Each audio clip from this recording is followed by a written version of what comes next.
Hi, this is Joy Robertson. As many of you know, I love food. I love finding new restaurants. I love trying new dishes. And most of all, I love talking to the many great restaurateurs and entrepreneurs we have here in the Ozarks and beyond. I love hearing their stories, and that's what this podcast is all about, learning more about them and their journey. So join me as we savor the Ozarks. This episode is brought to you by Arctic Food Equipment. All right, we're going to start this party and see what happens. All right. Party, party. Party, party, indeed. I hate to use the term middle of nowhere. Well, it is. But I'm kind of out in the middle of nowhere. I am somewhere along Highway 7 in Jasper, Arkansas, at one of the finest dining restaurants you will ever find, a little off the beaten path, Low Gap Café. That's right. And Marie Bottini is talking to me today about the backstory of this wonderful place that you and your husband started. And Chef Nick, sadly, passed away a few years ago, yet here you are. Just this year in January. In September 5th. It's been gone 1 year. Okay, September 5th of 2024 is when Chef Nick passed away. Yeah, that sure is. That's right. He wanted you to keep the place going, I guess? Yes, he did. And I wanted to do it for him because to me, this is his legacy. He loved what he did. He put his heart and soul into every dish. And if it wasn't perfect, it wasn't going out. I can't tell you how many times he's thrown food away, training chefs. And if it wasn't perfect, didn't have the right amount of ingredient in it, or whatever the case may have been, if it wasn't up to his standards, it went in the trash. And I'm like, do you realize the food that you were throwing away, the food he said, it doesn't matter. If I am not happy with it, I don't want to send it out to my customers because I want them to be saying, oh my goodness, this is the best thing I've ever put in my mouth. I want to hear all about yours and Nick's backstory, but I did a little research here. A little backstory on him is on the front of the menu. Mm-hmm. And born and raised, I guess, in Stockton, California, worked at a restaurant as a very young teenager, correct? 17. One of his best things he ever did, he brags about all the time, is doing Liberace's birthday party.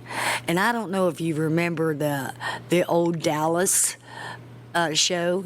Remember Lucy? Oh, yeah, Charlene Tilton. Oh, yes. How she kissed him on the cheek.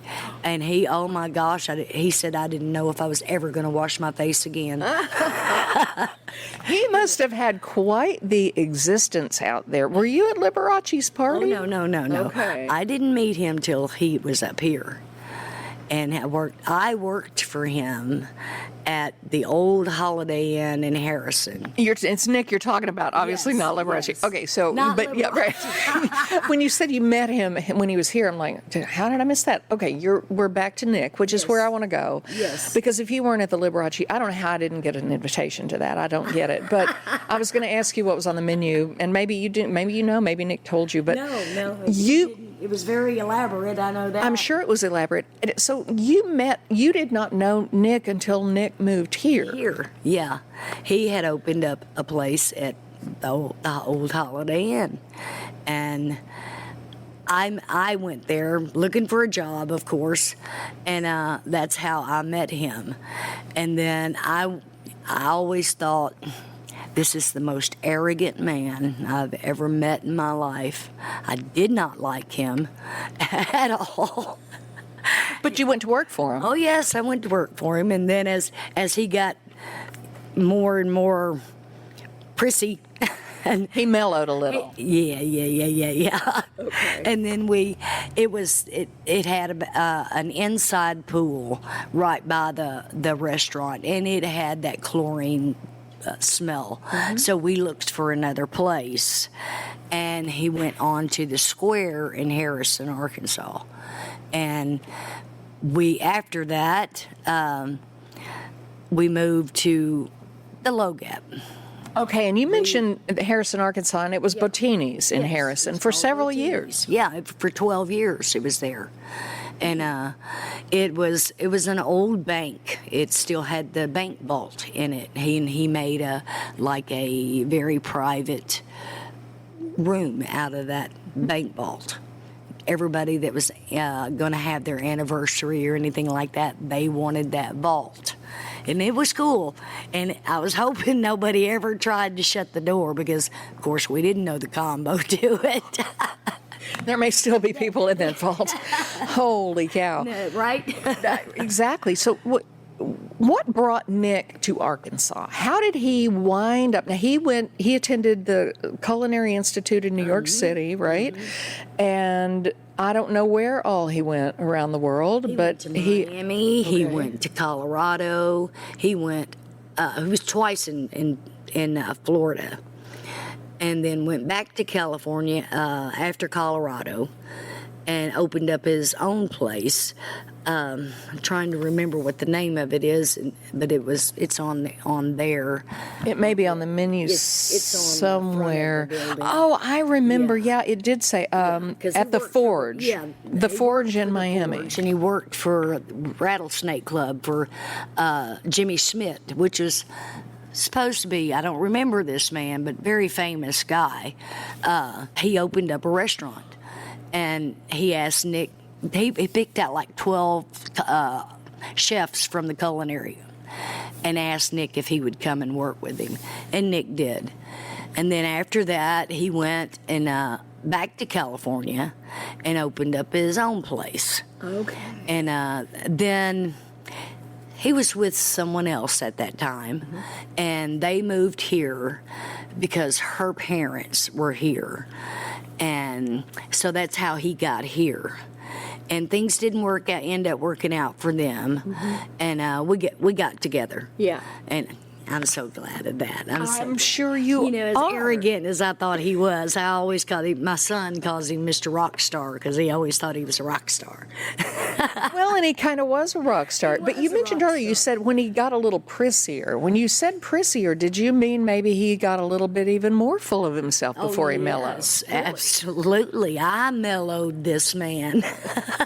Good work, Marie. Yeah, absolutely it was. It was a job. Well, now I know how he ended up here because you talk about all these major food cities in the country, the Culinary Institute, the CIA, and he ends up here, and I'm like, okay, I got to figure that one out. Like, how on God's green earth do you end up right here off of this little stretch of highway in the middle of beautiful mountainous Arkansas? So he meets you, he gets together with you, but he opens this Low Gap Café That was right in the actually- middle of yeah. no place, kind of. That was actually my idea. Gentleman come and asked me, he said, would y'all be interested in opening up a restaurant here? So, I mean, when I say the boonies. And so we went, they had a couch that was carved out of a tree. And we sat outside, and we sat out there for like 3 months, watching the traffic go by. We never knew there was so much traffic, and it was tourist, and because that's going towards that end of the river, and the top part of the river. And we sat out there, and he said, I don't know, I don't think we should do it, because it was so small. I said, well, I think we should. I think we should give it a shot. If it doesn't work, we give it our best. Went inside, and I mean, I'm talking about rustic. It was in rough shape. What was in that building before? It's always been like a general store. That place has been there for over 50 years. And they would have a little grill, and they would cook a few burgers. But the Breedloves that were there had it before, and she would repair men's overalls, and they would check in deer and whatever it was the place that people went to take. If they had a need, they went there. And then they decided they were ready to retire, and closed it down, and we come in and made a restaurant out of it, and it just went over like crazy. We never imagined that it would ever work like that, but it was fantastic. People would wait outside for an hour and a half. We would close at 9 o'clock on the weekends. We still had people that were on our reservation we had to serve, and it'd be 10, 11 o'clock sometimes, but they wouldn't leave. They would, no, we're not going anywhere else. They knew that the food was just fantastic, and it still is. Even while he was sick, he would sit back there and make sure that everything was just as if he was still back there. And that's the way it is today. There's not one thing that comes out of that kitchen that is not Nick. Except for the fact that he is this California born and raised superstar chef. This is like the Arkansas thing I've ever heard. I mean, right? The old general store where they'd fix repair overalls, and you would bring your deer, and because we're in hunting area and in the Buffalo River, people float, a lot of people float, and their motorcycles go up and down 7, because I don't ride a motorcycle, but if I did, I would think this would be one heck of a beautiful drive. Oh, yes. Spring and fall, and you have to get a lot of that traffic in here. We do, in October. In October. Yeah, okay. October is Bikes, Blues, and Barbecue. And there are thousands upon thousands of bikes that come through here. And it's amazing. You can hear the roar of them a mile away. They're coming in, they're pulling in, Is that a Jasper, Arkansas thing? Or is that a Low Gap Café thing? The festival it used to be held in Fayetteville. And it got so big that Fayetteville told them that they didn't think they could do it anymore, because the residents would actually leave because there was so much going on. And so now it's being held in Rogers. Okay, so you're talking about the traffic coming to and from in October. Yes. I see. So now this is an Arkansas thing I should know the answer to. I'm from Russellville. Yeah, you should. Low Gap is a town, right? Yes. Okay. It's like there's the sign and there's the sign. Coming in, going out. It's one of those, if you blink, you might miss it. Oh, you will miss it. If you're not looking for the cemetery or the church, you've missed it. That fascinates me. And so you sit there, you think about it. Nick's not sure. Marie's like all about it. And then you open the doors.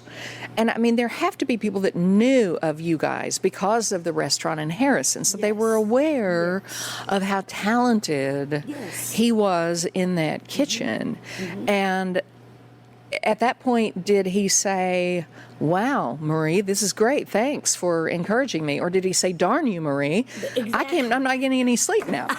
That's exactly what he would say. I can't believe that we're doing this, and he would always say, "This is your fault. You started this." You're saying I've got a honey-do list at home. He's like, "Honey, I'm doing it. Yeah, you got me into this, and you're going to have to get us out of it." So I'm so intrigued by what year did you open Low Gap? 2011. Okay, 2011. All those years of going up and down 7, and I did not know. I have very good friends in Russellville where I grew up, and a couple of years ago, maybe longer, I don't remember, my friends came up to meet me for a weekend at Big Cedar Lodge.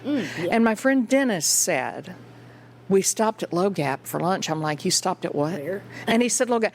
And he said, "Joy, you've never been?" And I said, "No." And he said, "It is some of the best food you've ever had. The chef is incredible." And he said, "It's the best marinara I've ever had in my life."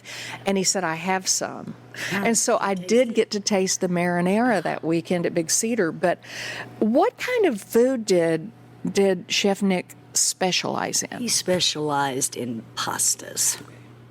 That he was Italian.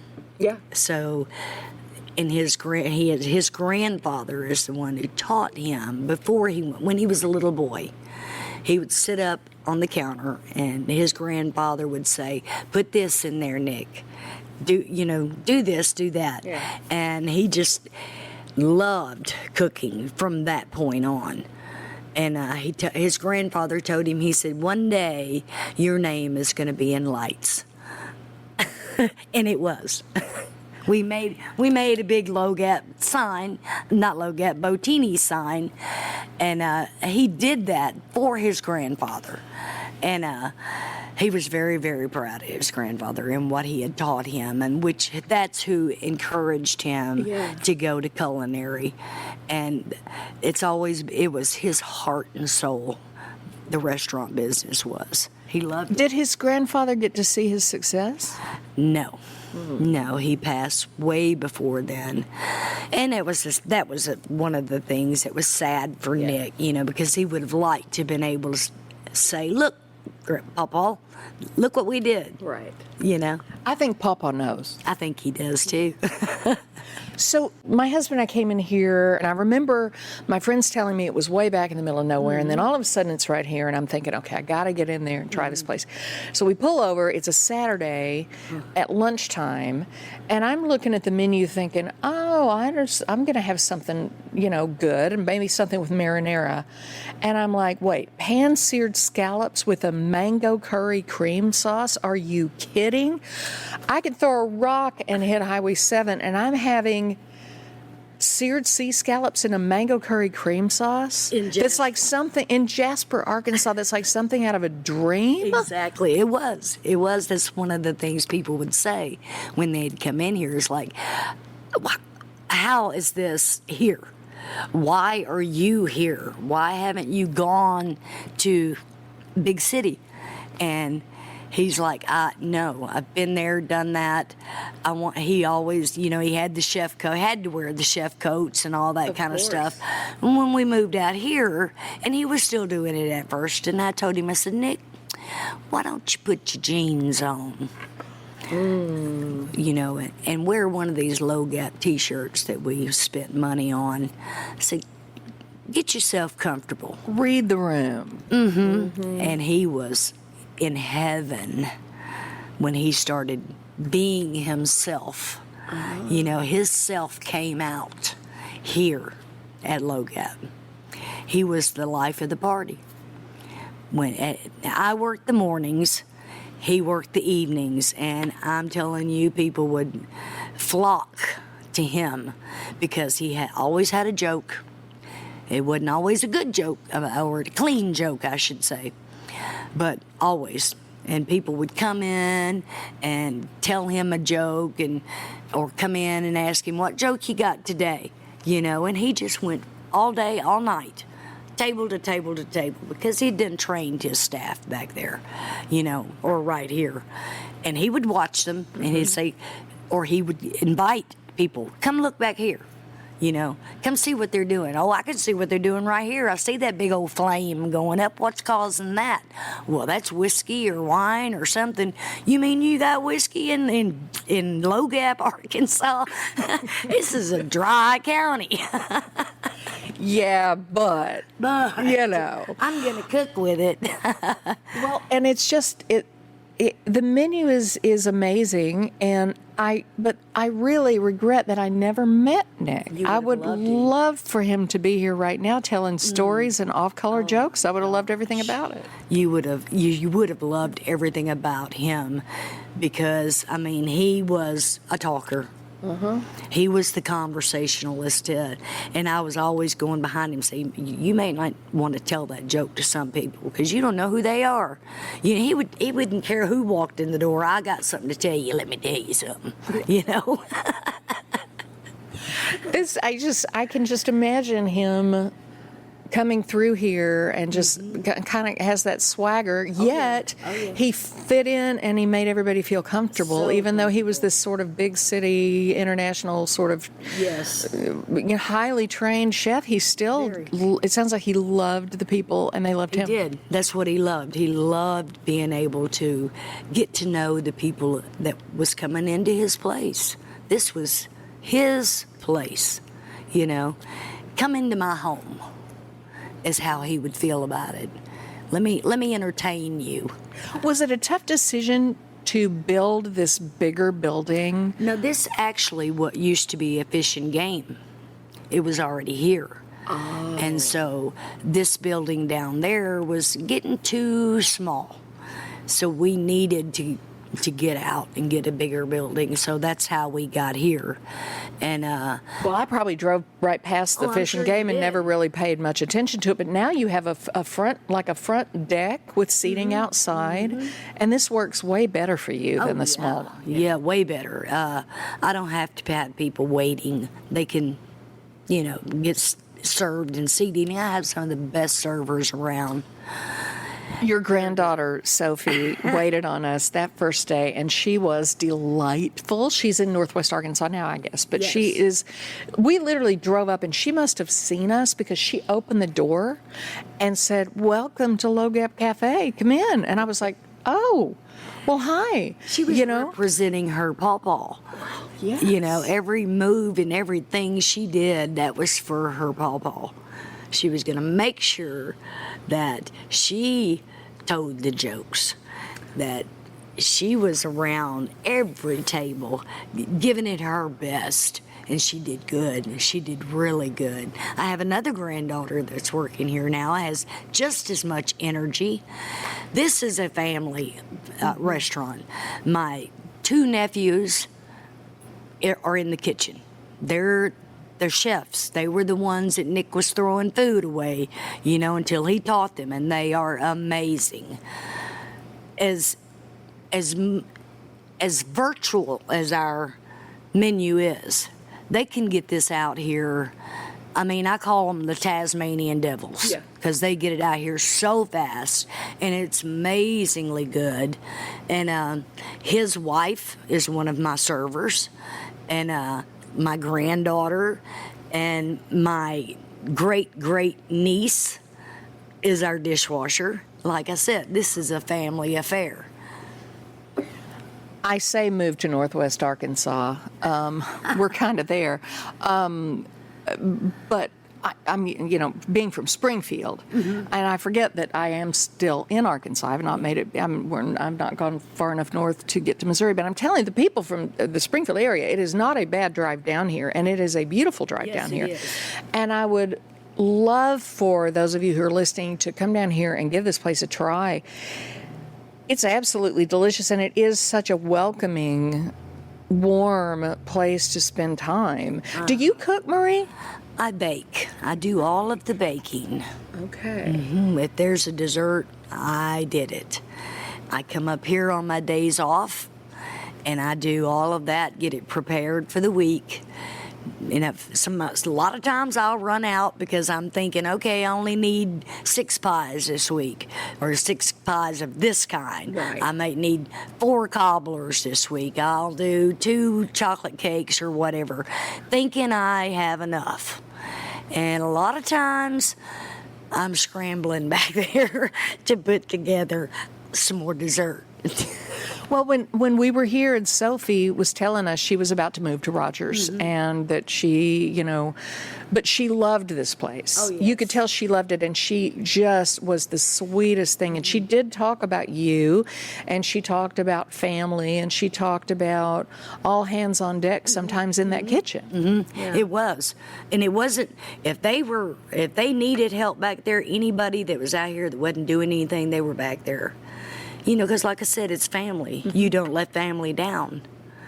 So there was never a question of when Nick's health began to decline, there was never a question of, we can't do this without him. No. You're like, we're doing it. Yes. Yeah. My heart's desire was to keep this place open for him. Yeah. This is what he loved. This is his legacy, and I just absolutely refuse to let it die. Yeah. And that's why we're here still, doing the same things that he would do. I have people, I have the kitchen coming out here, socializing, doing the things Nick would have been doing. And I know that he's looking down at us saying, way to go, doing good job. I'm proud of you.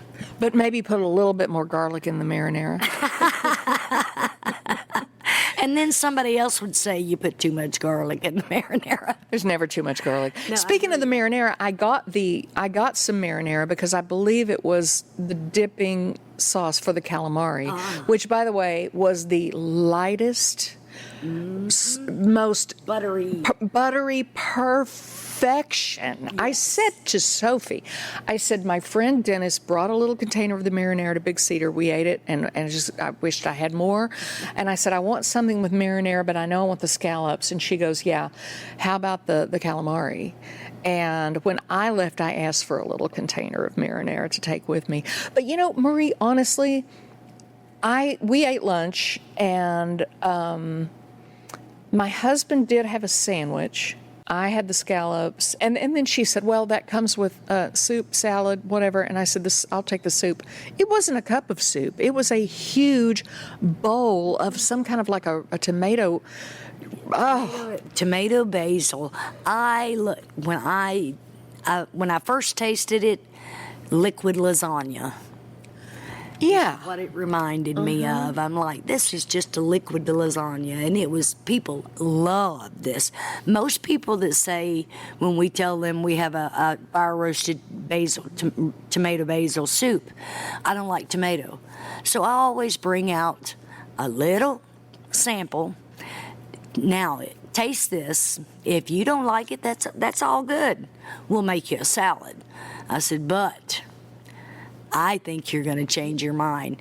90% of the time, people are like, oh my goodness, this is the best tomato soup I've ever had in my life. And I think it is too. Oh, it's amazing. And I mean, it was a big bowl. Yeah. And I remember we had a big a bag full of leftovers because there was a lot of food here and it was all just incredibly good. Was he a big steak guy? Yes, he was. He made amazing steaks. Most people really liked his fillets because they were so. You didn't have to have a knife. Wow. Yes, they would ask for a knife. He'd say, "What for?" That's how cocky he was. You don't need a knife. It's a steak. He said, "Try it." Holy cow! I live for a good fillet. Yes. And I haven't had it yet. Honey, you need to come and try that fillet because you will be so impressed. It's amazing. I will absolutely and everything be back. Has a sauce. He loved sauces, so he made tremendous sauces. Mm-hmm. And everything's got a different sauce on it. Okay, it says here the 10-ounce ribeye topped with a horseradish cream sauce. Mm-hmm. Ooh, you also had me at horseradish. I love it. Horseradish? Oh, that's good stuff. A lot of people say, I don't like horseradish. Well, try this with the sauce. It's different than just straight horseradish. Put it on the side. Nick would get upset when they'd say put it on the side. He's like, okay, I'll do it. But you're going to want me to take it back there and put you a whole bunch of that sauce on it. And it says here, 10-ounce filet topped with a whiskey demi-glaze. A whiskey demi-glaze. I'll bet that's incredible. That was his recipe. Like I said, everything on there is his recipe. And I know chefs want you to have the food the way you want it, but the chefs also can't stress enough. This has been up and down this road. Trust me on this. It's good with, but like you said, you're going to want me to take it back there and put more sauce on it. Yeah. And, he really didn't, if you'd say, oh, but I don't want this or mushrooms or whatever in there. Well, it's not going to taste the same. He'd tell them, you ought to go ahead and try, well, I don't like mushrooms. Well, okay. And he would accommodate, but he was one of those chefs, like if you didn't have every ingredient in it, it's not going to taste the way I want it to taste. So if you're disappointed, it's your fault. What a character. I'm seeing, let's see. Okay, here's a salmon, pan-seared salmon. Oh, yeah, that's a favorite. With a red bell pepper cream sauce, the drunken tequila shrimp, sautéed with spicy mango salsa, served with a tequila butter sauce, a top grilled pineapple. Mm-hmm. Oh, my God. What's your favorite? My favorite is the carbonara shrimp. Love it. It's a pasta. Like I said, he is specialized in pastas and the sauces, and that was one of my favorites. It still is. I haven't. But the carbonara, it'll have the bacon in it. Yeah. There it is. Okay, here it is right here. Carbonara, red onion, bacon, mushrooms, white wine, cream sauce. So you do yours with shrimp. Yes, I do mine. A lot of people do the chicken, but I like shrimp. I see chicken piccata, which I absolutely love chicken piccata. I'll bet it's to die for.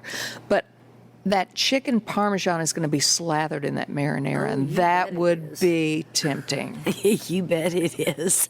You do. It's rolling. Lots of mozzarella. Which like I said, Italians eat big. And if you didn't have enough, he couldn't understand why, because everything is and it still is rolling over.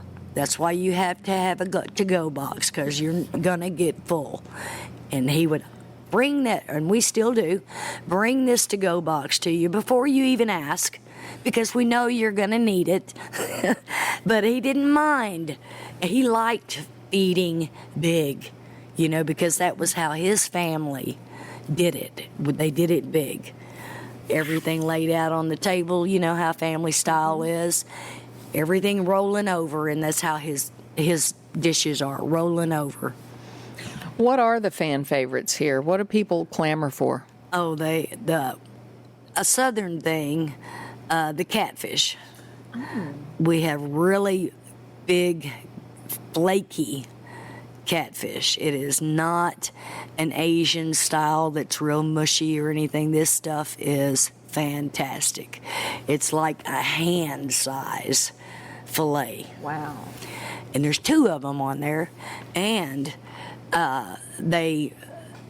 people just dig the pastas, all of the pastas. And on the weekends, they clamor in here for prime rib night on Saturday nights. I'll bet that is astoundingly good. I can only imagine how you do prime rib. It's a 10-ounce cut, and they love it. Oh, I'm sure they do. So you do these platters. You do a shrimp, a catfish, frog legs. Yes. Good old Arkansas frog legs. Betcha. Or the trio. And you know what I love about it, Marie? The breaded and fried catfish served with fries, hush puppies. Thank you. I think it's a full-on crime to not have hush puppies with fish. If you're a Southern girl or guy, you gotta have hush puppies. Yeah, how dare you deny me a hush puppy if you're giving me fried fish? That's insanity. Talk about good hush. And it comes with coleslaw and red onion. Yes, ma'am. How else is there to have it?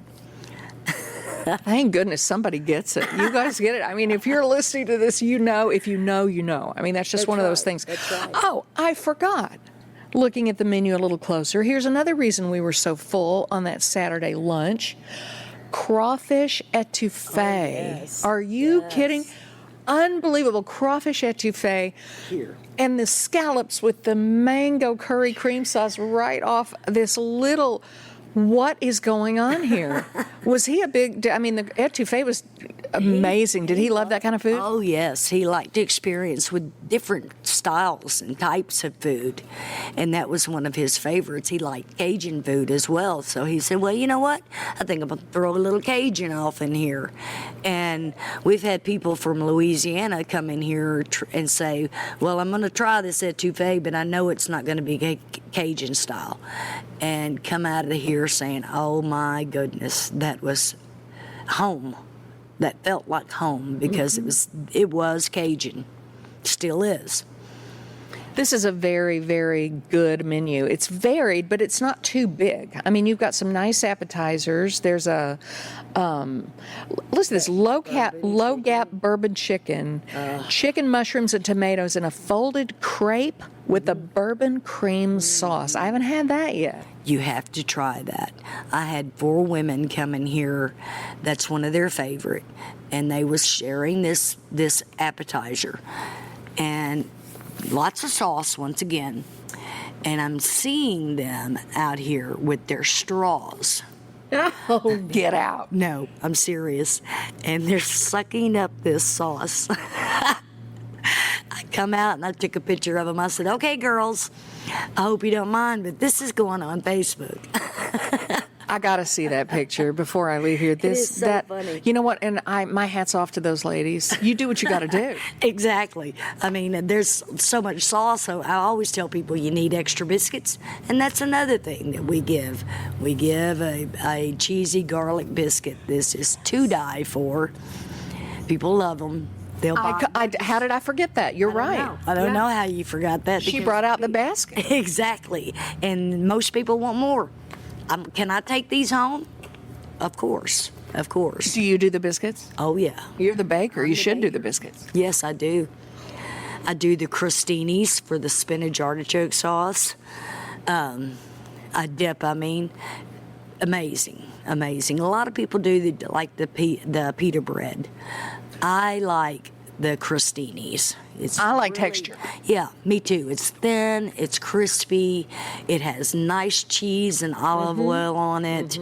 I love it. I had crostinis. Maybe that came with the soup. It should have. Okay, it should have. Yeah. I started to say because they'll put it on the side for the soup and the salad because we don't do bagged anything. So we use it as the crouton.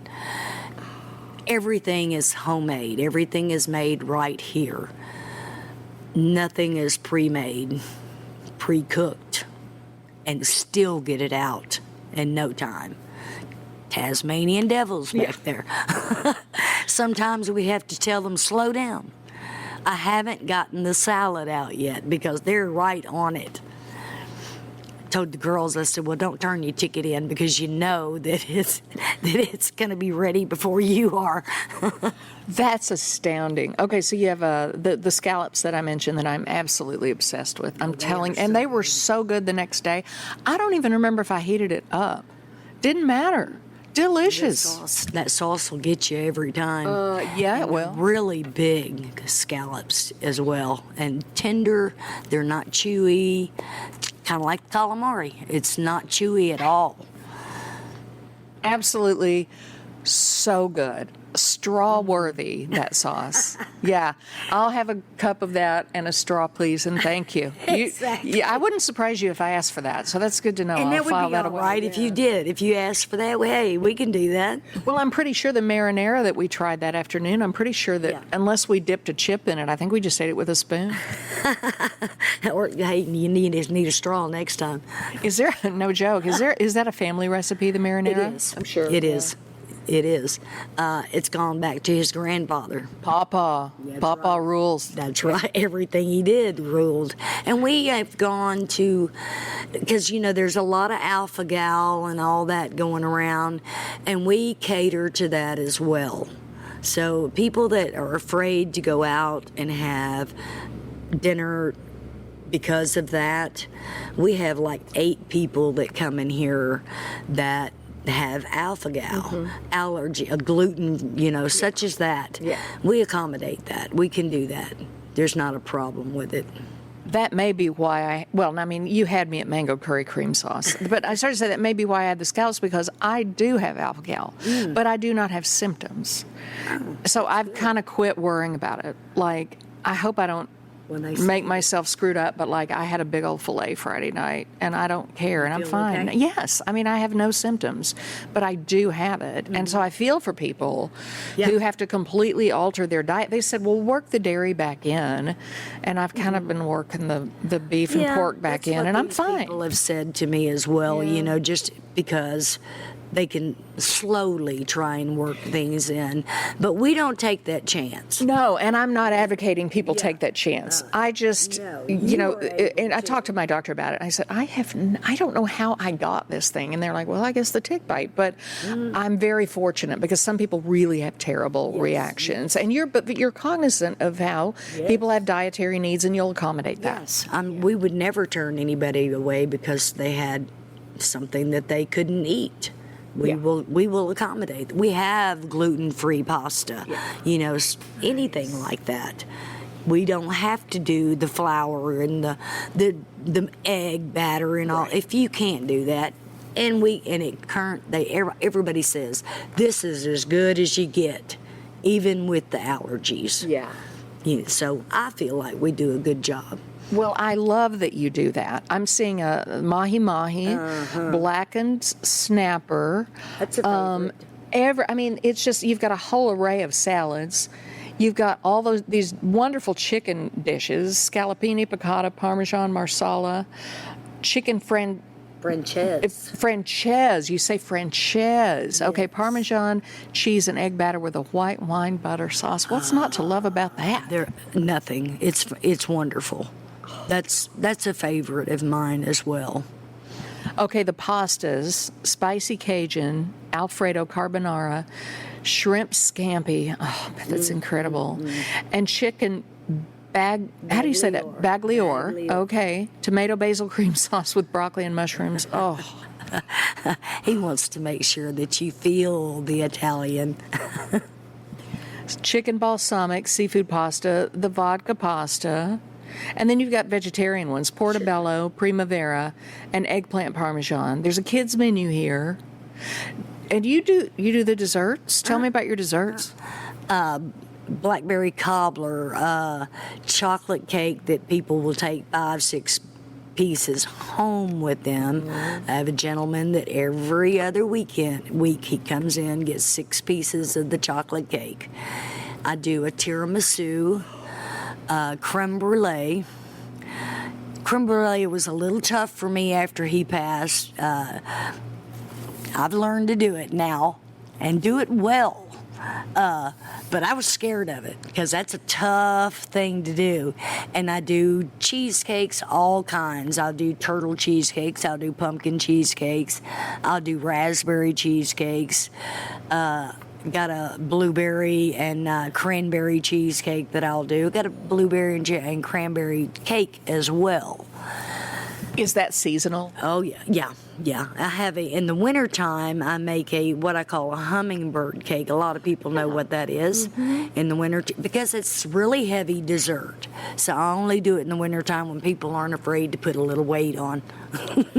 You need a little padding in the winter to keep yourself warm. That's right. Now, the hummingbird doesn't have like, I don't know, coconut, maybe pecans, something like that. If I got the wrong pecan. It's got pecan, banana, and pineapple in it.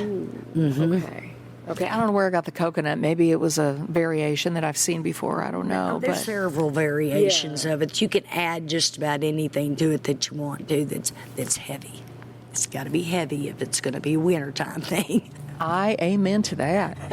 So the people who go up and down Highway 7 and all the folks who live around here in Arkansas, very rural Arkansas, they're eating good in the neighborhood. Sorry, Applebee's, but they're eating good in the neighborhood in here. They definitely are, and they are very aware of it as well. And we just now started doing this. What I call this our DoorDash, because I will deliver, or whoever is available will deliver food that can't come out and get it. They're too busy, that they want to eat, but they can't get here, so we will deliver it to them.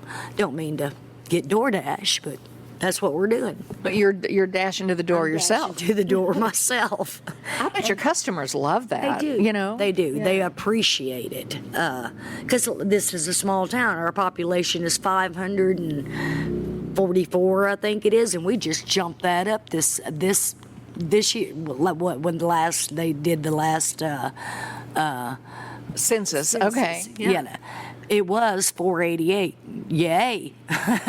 But you've crested. You're over 500 now. Yay. We're doing Wow. good. We're doing good. The booming metropolis of Jasper. I'm impressed. And I got to say, one of my favorite things in the world to eat is the chicken strips down there at the Junction Quick Stop. Chicken strips. What? They're just delicious. You're missing out. I know, but I mean, if I'm in a hurry and you're not open, I'm just saying, the chicken strips down there are good. They are good. But now that's for eating in the car while you're driving. Yes. If you come, in my opinion, if you come to the Low Gap, you need to come in and sit down. Yes. Sit down. Yes. Sit down and enjoy. And enjoy. We don't offer the Wi-Fi because we want you to talk to who you come in with. Exactly. These children that come in, we love to see the children come in because they bring their little gadgets, realize they can't get on it, start talking to the parents, their siblings, and that's what we wanted to create. Get away from all of that just for an hour and enjoy who you're with. That was our whole goal, was to people to come in and enjoy your family, your friends, talk. But it never hurts to take a picture of the food and tell all your friends, look what I'm having at the Low Gap. Exactly. Can you believe this? And I mean, I did. I texted everybody and I said, I am flipping out that I never knew this place was here. Mm-hmm. Yeah. I know. It's crazy that still a lot of people don't realize that it's here. And when they do find it, same reaction. Oh, yeah, they're hooked. Bill it into your trip. Yes. It's like, make sure they're open today, and we're going to time it out to where we can stop. They will call us and say, look, we're coming down here in such and such month, whatever it is. Are you going to be open during this time? Because we want to make sure that we arrange our trip around y'all's opening. Is that not crazy? In this little bitty town. It's crazy not to, once you've been here. Yeah, exactly. I agree with that. Now, I do love walking around the restaurant, and it's wide open. Mm-hmm. You've got a couple of sort of bench seats along the side. There's a booth over here. There's a lot of tables. And you have a artist rendering of the original Low Gap. Yes. And I remember right around to the right, there were some articles about Nick. Yes. And about his history. And I would invite people to go back there. I bet people do that all the time. I bet they stand around reading the wall. Yeah, they do. And that's kind of my memorial wall. I have in process his coat, his hat, and his sunglasses in a shadow box, big shadow box. But that's where people can go and stand and read what he has accomplished in his lifetime, and are very impressed. Oh, yeah. I mean, Mike Huckabee loved him. There's an honor from former Governor Huckabee on the wall, I remember. Yeah. Our governor, Sarah, would come in, and she loved it. Locals, our mayors, you know. I'm glad that they find us and are so impressed and want to come back. We've had if you know what MMA or boxing is what. Oh, yeah, about? I do. I'm not. It's not something I pay attention to, but I know what you're referring to. I don't pay attention to it either, but I knew what it was. What is his name? But anyway, he wanted to come in, bring his entourage, but he didn't want anybody to know about it. So he came in, we shut the doors, we locked it up, we didn't let anybody come in, and there was about 15 to 18 people that came in, and he was in his whole bunch, and they've come back since. Is this person from around here? No, he's from, if I'm not mistaken, California. But he was doing his vacation, traveling. He brings his bunch with him, I'm assuming.